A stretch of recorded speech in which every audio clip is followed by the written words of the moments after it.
Hi, I'm Helen, therapist, author, and your host of the I Don't Think We Talk Enough About podcast, where each week I'm joined by wonderful guests who bring their warmth, wisdom, and wealth of experience to talk about the things I just don't feel we talk enough about.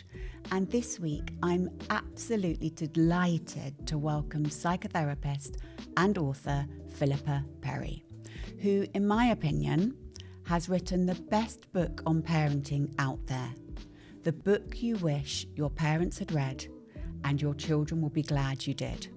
In fact, I think I'm right, Philippa, it's sold over 2.5 million copies. As of December 2023, it was 2.6 million worldwide, but I think it might be a bit more now. I reckon it's a bit more now. I hope so. Oh, and Philippa, that's incredible. And I've invited her here as I truly don't think we talk enough about how to be a parent or to best parent. I know there's a lot of noise out there. We weren't given a manual for this, but this isn't a book just for those who have children. I really feel that. It's for anyone who is interested in how to be in relationship with other people, understanding, seeing, holding space for others. And actually, in fact, Philippa, your subsequent book, the book you want everyone you love to read, actually does this so eloquently too.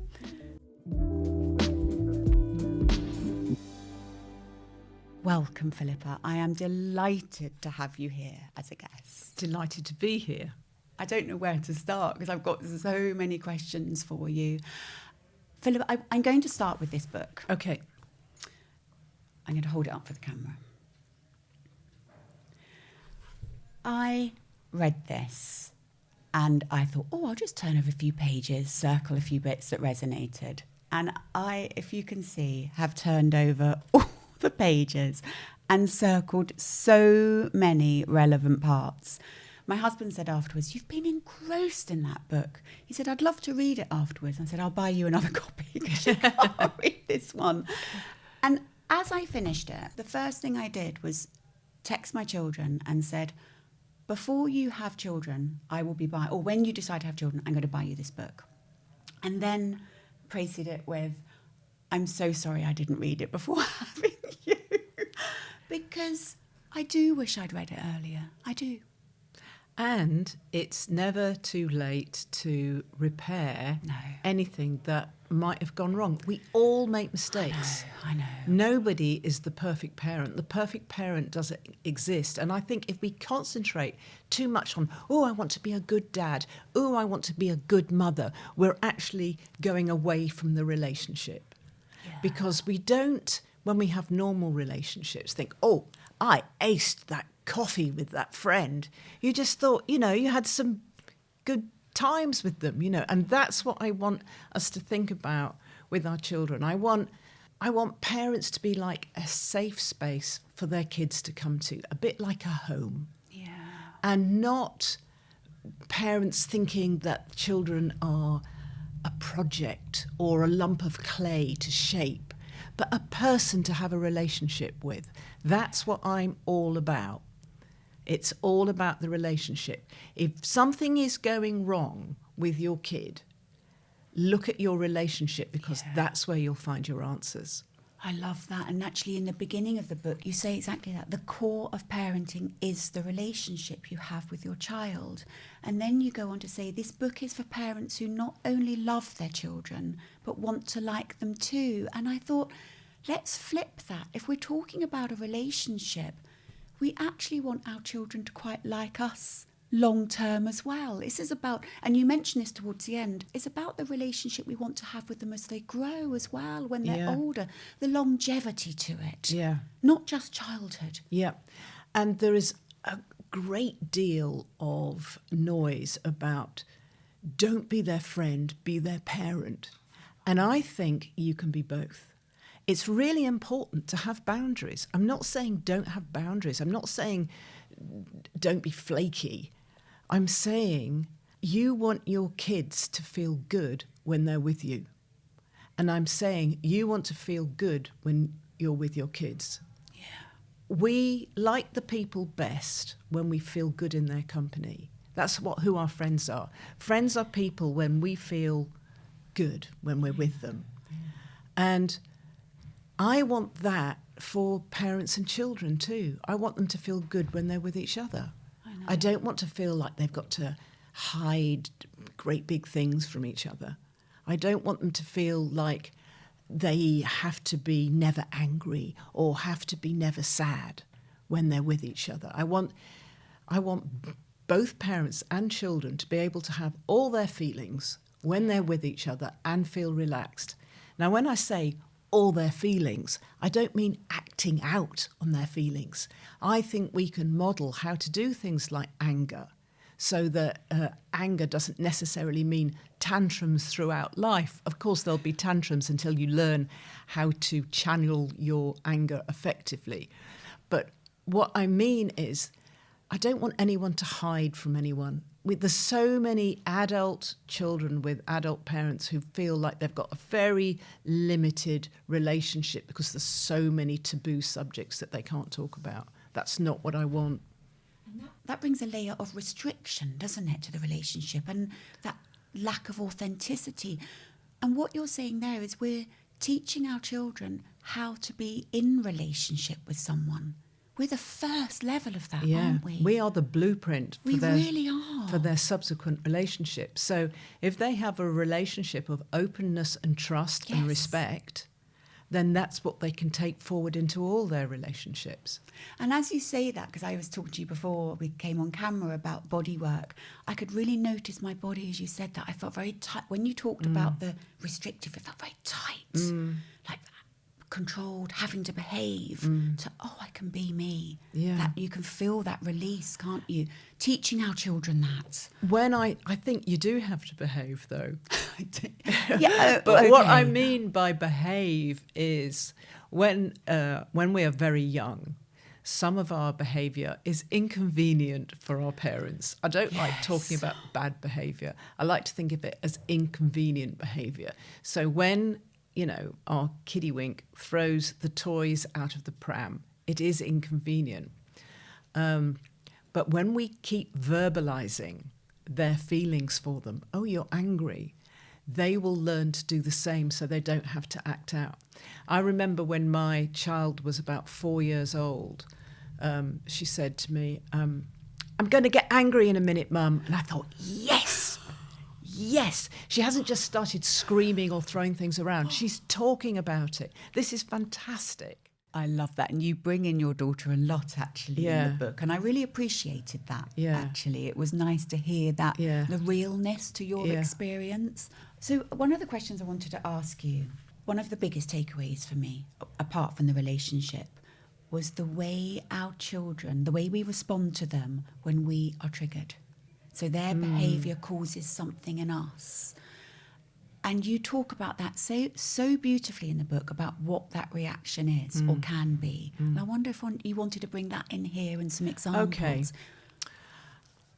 When our child becomes the age we were when we went through a tricky time, it's liable to bring up feelings in us that we don't like, we don't want, we don't enjoy, and we want to push away.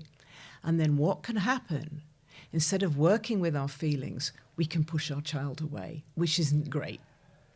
We can think, they're such a pain in the neck, because our parents might have found us a pain in the neck when we were their age or something like that, and might have pushed us away. And that was so painful that we don't want to feel those feelings again. So we just blame them on the child. Now, I've got an example in the book of a mother who is, in fact, a very senior training psychotherapist, but as well a mother. That's why she told me the story, because she's a friend of mine. A mother who takes her child to the park, and the child is playing on the climbing frame. And then says in quite a plaintive voice, the child says, "Mummy, help me, I'm stuck." And she just feels this rage come up in her. And she acts out on it. She says, "Oh, don't be stupid, you can get down from there." She's just furious. And then, the child cries, and then they sort of abort the part, and then she's cross all the way home the mother and the kid crying. They go to the park the following week, and she's had time to reflect on it. And the same thing happens. She gets on the climbing frame, and she thought, oh, I'm not going to act out this time. And when the child goes, help, I'm stuck, my friend puts down her phone, goes to the climbing frame and says, well, if you put your hand there and your foot there and your other foot there, you can get down. And she can, and it's fine. And then the little girl says, why didn't you help me last week? And my friend is incredibly honest. And she says, when I was your age, Granny, my mum, wouldn't let me do anything. She always thought everything was too dangerous. So if I went even anywhere near a climbing frame, she'd go, oh, you're going to hurt yourself, get down, get down. And she treated me like a princess in cotton wool. And it made me scared for a lot of my life that bad things were going to happen to me. And I'm actually really angry about it. So when I gave you the freedom to go on a climbing frame and you were scared, it just brought all this anger up in me. But it doesn't belong to you. No. I'm really sorry that I was cross with you. I wasn't cross at you, I was cross at Granny, but I was confused at that moment. And, you know, I'm not even cross at Granny because Granny was only sort of acting out on her own fears. But that's the sort of thing that can happen. There's another example in the book where a dad whose kid is 2 years old wants to leave, thinks, oh, family life isn't for me, I don't like my wife anymore, I hate being around the kid the whole time, I want to go. And I said, what happened to you when you were 2? And he said, oh, nothing, it was great. I went, uh-huh. And just waited like you do when you're a therapist, uh-huh, like that. And he said, well, my dad left. I went, how was that for you? Oh, it's fine. Really? And I go, again, waiting. Was it fine? Was it fine? Imagine yourself as a 2-year-old. What was it like? And he was just, to go back into those feelings was devastating for him. And, crying, screaming, bashing cushions, angry, furious. But it wasn't so bad for him to feel those feelings. He was doing it in the safety of the counselling room. And when he'd faced the feelings, he could face his son.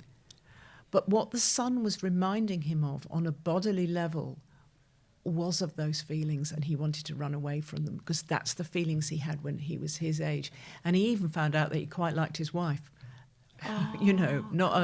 So that was a very happy story. And I think it's a great shame if people fall out of love with each other. I think it's a great shame when they fall out of liking with their children. And it can happen when they reach the same age that you were, when maybe something bad happened. I know. I find that fascinating, and I really reflected on that. It happens. You'll find it time and time again when you're working with parents. And what would you say to someone who's listening, who's thinking, God, I'm so often triggered by my child? Yeah, get a little bit of a temper on. Oh, why are they doing that? Why are they being so annoying? Especially when they're vulnerable, when the child is vulnerable, because that reminds us of our own vulnerabilities. So when they're needy, when they want you, when they want you so much you don't have a chance to play with your phone. We need to talk about that. Yeah, we do. Then you can find them irritating, and I find that's interesting. It's because you don't want to feel those feelings when you were pushed away. So just remember what belongs to the past and what belongs to the present. And of course they're needy. They used to be, they're needy when we push them away. They're not so needy when we don't. No, I know. And of course we want them to be independent, but a child becomes independent when they can take you so much for granted that you're going to be there, that they can wander off and not worry about your availability. They've got the safety there. Yeah, they're not going to keep checking on you to make sure you're there. No, not at all. So this is why I say, if you've got a load of invoices to process and you're working from home and you've got a 3-year-old and the 3-year-old says, play with me, and you want to say, after I finish my work, I'll play with you. No, don't do that. No. Because they'll go, have you done it yet? Have you done it yet? And because they keep checking up on you whether you're there. But what if you start talking Dolly, get down on the level with the brum brum cars or the doll's house and play with them and, you know, take your part in whatever play they're doing, they'll get so carried away with the play that you can begin to reverse out of the situation and know you're there. And then by the time you're just sitting on the sofa and watching them, they'll keep looking at you, checking up.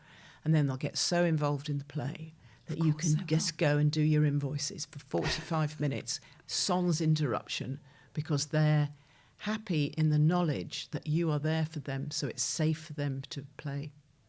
It works. Such good advice. I know it does. I know it does. And I work a lot with clients on that around parenting younger children. They're just craving your time. We all develop in relationship with other people. That's why we need our parents so much, because we're developing in relationship with them. And so they need to be needy. That's part of their development. Of course they do.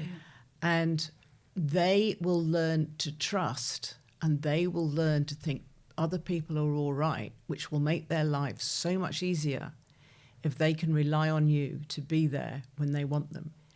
If you let them run away from you when they're ready, but be there when they want to come back, then they have secure attachment styles, which means they have relationships in their life that are full of liking and loving, and not painful relationships full of longing, which causes so much hurt and pain. That was beautiful. I really felt that, actually. And we see that, don't we, all the time with our work. Yeah. People mistake, as they grow up, they mistake longing for loving. Yeah. And that's just because that's what they had in their childhood, too much longing. Yeah. So keep them close, and believe me, if you keep them close, when they're ready, they'll trot off and go to the sandpit to play with their mates, and they won't turn around and see what you're doing, and then you can get on with, take a break or whatever you want to read. Which you need as well. Yeah. It reminds me of that research study. I can't remember who did it. A group of mothers. I think there was about 300 of them. Was this the Mary Ainsworth, John Bowlby? No, I don't think it was. The one about 85% loved them normally, affection. Yeah. Around affection. Yeah. I don't think it was that one. 6%, not really, around 6%. Yeah. But there was 6% that showed their children extravagant affection.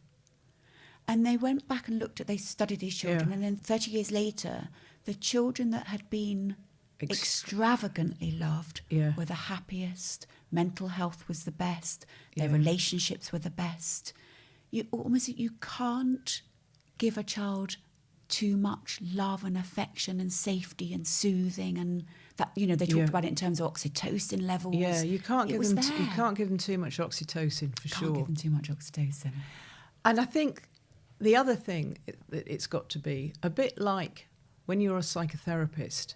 Whatever you do, whatever interaction you do, is for either for both of your sakes, you and the client, or for the client's sake. It gets to be a little bit harmful when you do stuff for your sake and pretend it's for the child's sake or the client's sake. Explain that a bit more. Okay. Suppose, let's go back to the park, shall we? Yes, so suppose we're playing in the park again, and you say to the child, "We have to go now because it's time for your lunch, and we don't want to get hungry, do we?" And the child will go, "I'm not hungry. I'm quite happy playing, thanks." Go, "No, you have to come now, otherwise you will get cold or you will get tired." That is lying to the child. If you say to the child, "I'm cold, I'm hungry, we're going to leave in 5 minutes," it's so straightforward. That is more like extravagant love, because we all have boundaries. We don't want to stay in the park until we're frozen to death and bored to smithereens. So we all have boundaries. But don't pretend the boundaries are for the child's sake when they're for yours. Just like the same, you don't say to your clients, we end in 50 minutes time, because otherwise you'll go around in circles. We go, well, end in 50 minutes time because that's how long my sessions are. Yeah, no, it's and I remember now, because I said to you that I wanted to talk about this. It was about defining self as opposed to defining child. Yeah, don't define the child, define yourself. Define yourself, and that authenticity and that honesty. And I loved the example you brought in the book around your teenage daughter time with the wanting to get the night bus. Oh yes, I'm 14 years old and I want to get the night bus back from Peckham all the way across London with all the drunks and yeah, right. And it's so tempting to go, you're not old enough. I know. But actually, what you must do is define yourself and not them. So I say, you are brilliant at the buses. If ever I want to know what bus to get where, you've got it off pat, and that is brilliant. Yeah. So you are very trustworthy on getting on the right bus. I know that. Trouble is, I'm not ready yet to let you do it because I'm too scared that a drunk is going to come and sit on you or something. So I'm afraid you're going to have the humiliation of me or Dad picking you up. And she'll go, oh, God, well, you've got to get used to it soon. I go, yeah, I'm working on myself. I'm working on it. I'm working on getting brave enough. What I loved about that was the relationship, the honesty, the teenage child or the teenager seeing their parent as another person. Yeah. That's what a brilliant life lesson. And I've talked to teenagers when they've been really grumpy about their parents not letting them do anything. And I've explained to them, it's because your parents are scared of losing you. It's because they love you and they're scared you're getting hurt. What you just have to do is show them how trustworthy they are so they can begin to let go. You know, and then they go, oh, poor things. Yes. Because when the parents say to them, you're not old enough, oh, yes, I am. No, I'm not ready to let you do it yet. Tell the truth. Tell the truth. Completely different energy comes into the room. Yeah. Completely different energy. But that links in so beautifully to about not just a relationship in the parents seeing and understanding the child, the two-way process of it, the child learning to see and understand the other as well, exactly. which is so important. So important. And it reminds me of, I think it was Kate Silverton. Okay. And she was talking last week on Instagram. It's the most beautiful analogy or beautiful, poignant story. She was at a cafe and saw a young family come in, mum and dad with their toddler. You can imagine the scene, can't you? Scooters and bags. And the scooters really get to me. You can just imagine the chaos. And the toddler's having a tantrum about not wanting to sit on the chair. Yeah, fair enough. And the dad is not being very patient in this. I think he's losing it. He just wants the child to sit on the chair. Yeah. And the mum beautifully crouches down next to the child. Yeah. To ask what's wrong, to check in the child. Beautiful action in itself, come down to their level. And as she got to the toddler's eye level, saw that there was a bird under the table, and the child was terrified of the bird and didn't want to sit down. But it was just that beautiful moment of, I've seen it from my child's perspective. Yeah. And we can use that in so many other things, can't Yeah. we? What was the perspective of the child in that moment? Yeah, You beautiful, know? yeah. I know, I loved it so Yeah. much. It couldn't have Yeah. been more perfect. Yeah, and the other thing is things like monsters under the bed. It's No, very you talk about that. very important to take those monsters seriously. Tell me about the monsters. What are their names? What do they get up to? Because I think if you just relax and steer into the skid, as I call it, go with the monsters, you might find out that the monster is you, but because you are the beloved parent, they split off the bad part of you and put it onto something they're scared of under the bed. Yeah. Well, it might be a teacher or it might be a friendship going wrong. But, you know, we're always seeking a narrative for our feelings, and this is what children do, but they just don't make them as realistic as we do. So they have the monsters under the bed. And I think if your child complains of monsters under the bed, see it as a gift. Yeah. Because they're talking to you about how they feel. Wonderful. So tell me about those monsters. Yeah. Wow, they do sound scary. Yeah. It's no use looking under the bed and go, no, there's nothing there, because that is not Sleep. convincing. No, and I when they know. know they've got you and you're available for contact, Being not present. available Yeah. for being told off, I but know. available for contact, then they can relax. What I noticed about my child when, she was still at the age when you read a good night story and things like that to relax them at bedtime, was that she was fine about going to sleep as long as I wasn't in a hurry to go downstairs. But if there was something I wanted to watch on television at 8 o'clock, or if a friend was coming round or a friend was in the kitchen waiting for me, she could sense it in my body that I wanted to get away. And then she'd never relax. No. So if there's a friend waiting for you downstairs and you need to put the kid to get bed, just pretend you haven't got a friend waiting for you downstairs. Be relaxed and the child will go to sleep as normal. You're so right. The children pick up on so much more. It's body-to-body communication. Even how we as two adults are talking, words are only still about 20% of it. The rest is how we feel with each other, body-to-body communication. And children, obviously, are about 90% body-to-body communication. They're looking constantly, aren't they? They're feeling the vibe. Yeah, all the time. It's how they learn, isn't it? It's how they can be. And no one, and Georgia might back me up on this, no one can sense your mood better than your kid without you saying anything. Am I right? I'm fine. No, of course they can. That's how they're learning. That's how they're growing and evolving. I wanted to touch on it before we come to... there's so much more I wanted to talk about. But I wanted to talk, because you touched on it, and I think it's ever so important before we move to the next part, was rupture and repair. Mm-hmm. When I first heard that term, I literally stopped and said, you have to say that again to my lecturer. I was like, I need to understand that and absorb that, because that felt so healing in the moment to me. Yeah. And I feel like everyone needs to hold that. Rupture and repair. It's nice because it's alliterative. I know, it works. But if we are going to find out who you are and who I am, we will misattune, we will maybe even clash, and we will misattune and misunderstand. And sometimes we will misattune and misunderstand our children. Like the example you gave of, why aren't you sitting in the chair? You're just being awkward. No, you're scared of the bird under the table. So then that was a misattunement. So then you go, there's a bird under the table. No wonder you're scared. That's the repair. And then shoo away, pigeon. There you go. What's that like now? Yeah.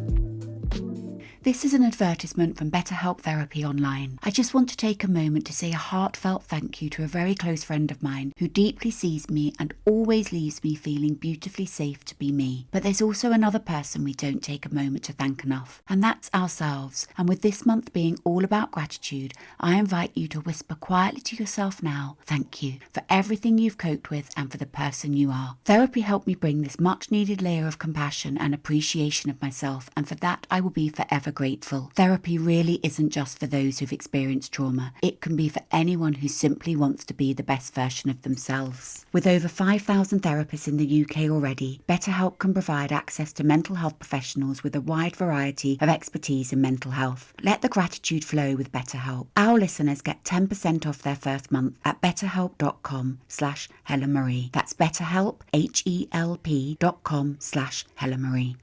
We're going to move on to the next part of the podcast, which is questions from my Instagram community. Hi, Instagram community. And they're great. And I really think you will have so many words of wisdom here to come in. I know you will. That's nothing like setting you up before a fall. You write a weekly column for The Observer on this. You're fine. Oh, okay, you're right.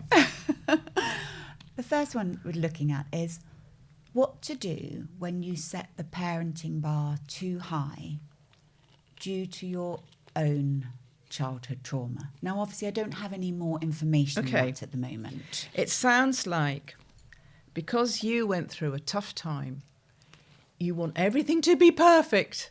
for your child. You have expectations of yourself.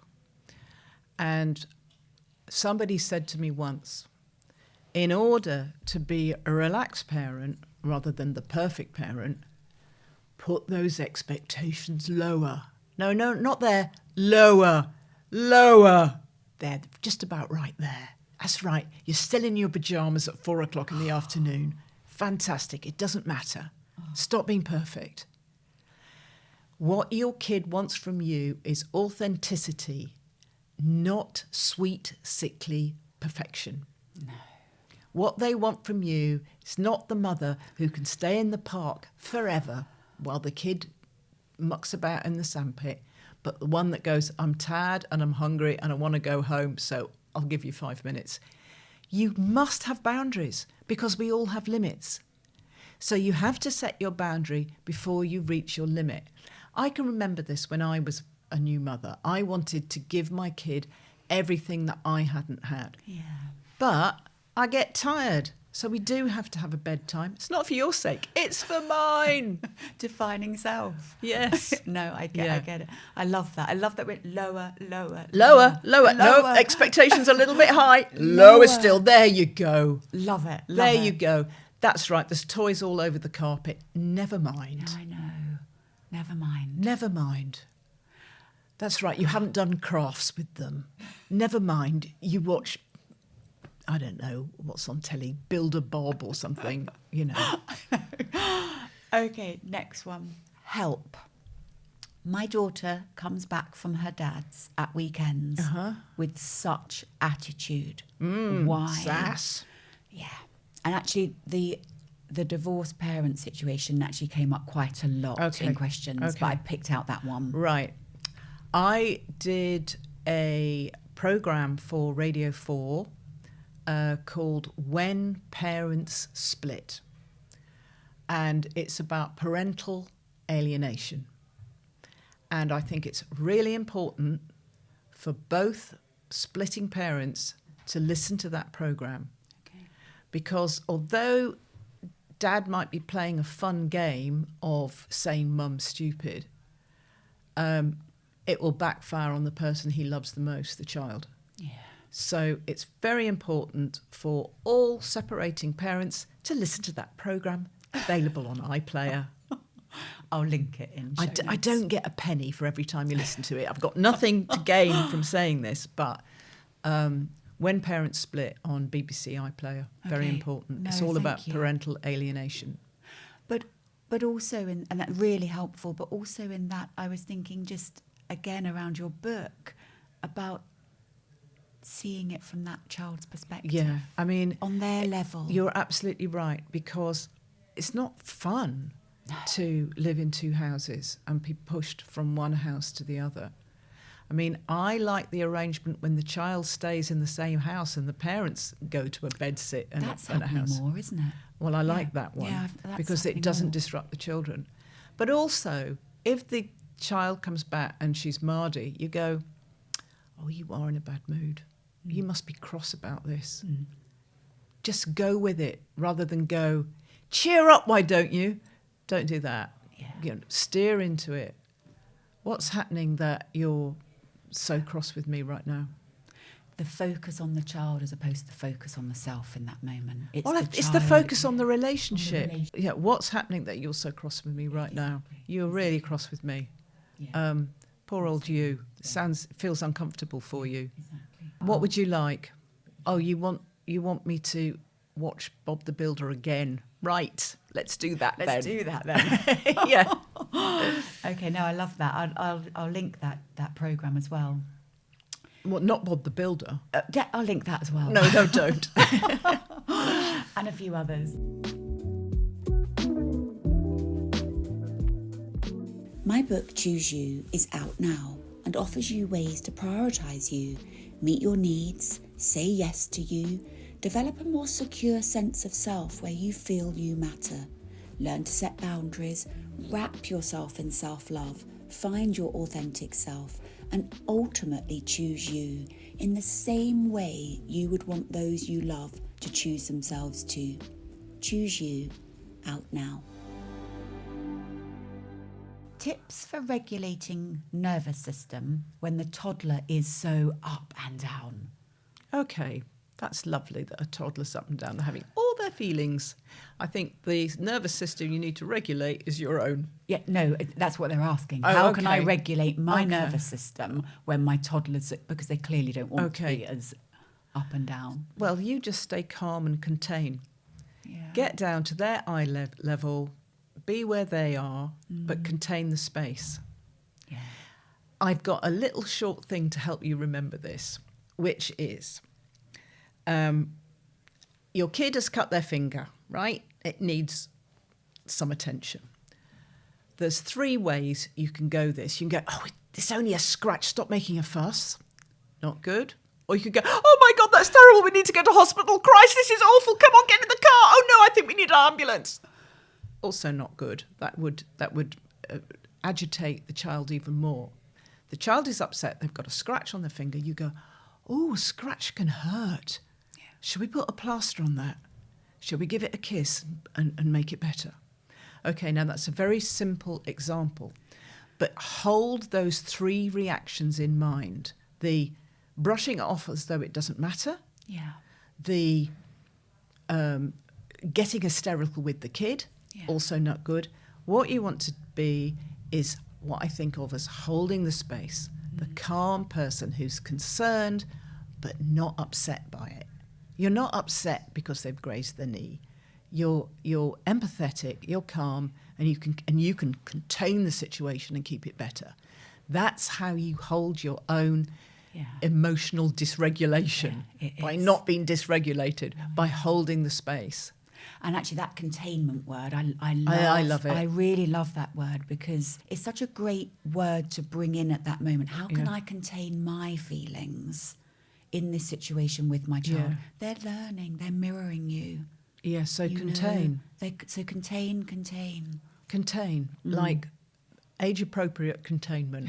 Best ways, it's a similar sort of question, but I think there's a different feeling here. Best ways to stay grounded in your adult self when your child triggers old stuff. Right. So it is similar, but I can sense it's different. There's no need to react straight away, okay? So if you feel, suppose your child is drawing on the wall, okay? There's no need for you to react. Reflect and respond, reflect and respond, reflect and respond. Don't react. So you go, walls aren't for drawing on, paper is for drawing on, and you get a piece of paper and you give them a bit of paper. Then you go and get the Ajax and clean the wall. I hope it's not very expensive wallpaper. I heard somebody say a story once which was absolutely great. He'd got a baseball that was signed by, I think I might have got the game wrong, but it might have been another sort of ball, but every player of the Boston Red Sox has signed this ball, and it was his prized possession. Okay. And the kid had been learning how to clean things at nursery, age 4. So she found all this ball with all these scribbles on it, and she scrubbed them all off and washed off all the signatures. So this very valuable ball, I think it might have had Babe Ruth on it as well, I'm not sure, was completely washed clean. And he said, when he did his reflect and respond response, his first idea was like, well, it's 4 years too late for an abortion. Not a great thing, but you do feel like that sometimes. But, it's not helpful just to go off the rails. It's not helpful when your walls are drawn on or your Babe Ruth balls washed clean or whatever to react. So remember, react. Oh no, don't react. What am I saying? Reflect and respond rather than react. So if you feel the reaction coming up, just breathe through that, please. Yeah. Then reflect. Reflect, and if you find yourself blaming when you're reflecting, you haven't done enough reflecting yet. No. The other thing to remember is don't think of your kid as something to deal with, but someone to feel with. Oh, Oh, that's beautiful. I love that. Feel with, don't deal with. Yeah. And that works not only in, child parent or child carer situations, but any situation with another person. Don't deal with, don't fix. If someone comes to you with a problem, don't rush to fix it. Feel with. Everybody needs to be felt with first. Yeah. Even me. Yeah, I know. We all do, don't we? That never changes, does it? No. It never changes. No. And it reminds me of the bit in the book that you mentioned, Winnicott's quote. Oh, what was it? It just reminded me of when you talked about Winnicott saying the infant looks at the mother and sees himself. Yeah, that's right. Okay, what's that about? What that is about is that we are all human mirrors for each other. Yeah. So if I look at you and you look cross and look away like that is an image for me. I'll see myself in that image. I know. So when your kid comes through the door, be pleased to see them before you say, take off your muddy boots. Yeah. Go, hello, darling, boots. Not boots, because that boot is their mirror. Yes. And you don't want them to see themselves as someone who's a pain in the arse. No, not at all. But I was linking that also to the feeling side in terms of that how you see yourself is how you feel with that person. Yeah. The energy that it's so loud in the room, isn't it? Yeah. So when a parent deals with the child, they see themselves in that dealing. Yes, that I'm something to be dealt with. Something to be dealt with. Yeah. And I'm mature. I'm mature. And that was wonderful. Yeah. But we are all human mirrors for each other, and I think that happens in adulthood as well. I know. And so that's why we like our friends. It's relationship, isn't because it? we see ourselves reflected back through their delight in us. I know. Which is nice. It is, and then it really makes you think about the ones that don't make you feel like that. And well, you don't see so many of those. See so many of those, and those boundaries come in, don't they? Because everyone wants to be in a good relationship when they're with people. Yeah. Life's too short, isn't it? Life's much too short. Tips for parenting a highly sensitive child. Okay.